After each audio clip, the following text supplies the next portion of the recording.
chers collègues, quelques mots sur la révision du règlement intérieur de notre collectivité. Je ne vous apprendrai rien en disant que dès que l'on veut aujourd'hui toiletter un document, qu'on supprime une virgule, on est immédiatement accusé des pires intentions.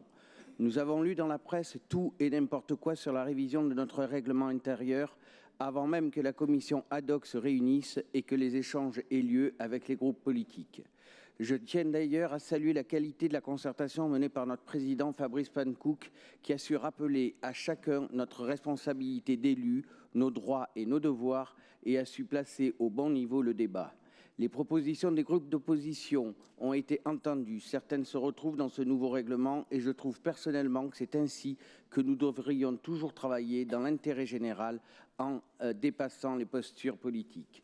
J'ai noté que tous les groupes politiques avaient donné quitus au président Panckoucke sur ce nouveau règlement, ce qui va permettre de rendre nos débats plus respectueux pour nos concitoyens qui nous écoutent et d'assurer une plus grande efficacité et lisibilité dans le fonctionnement de notre Assemblée.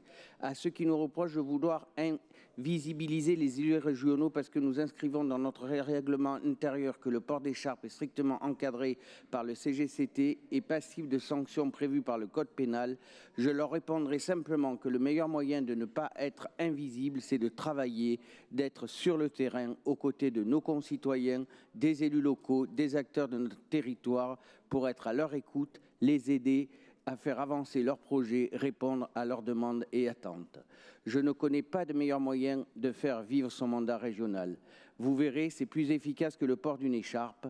Faut-il rappeler dans cet hémicycle et sur tous les bancs de cette Assemblée qu'il n'y a pas de liberté sans ordre.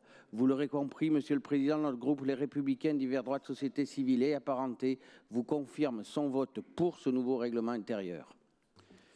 Merci.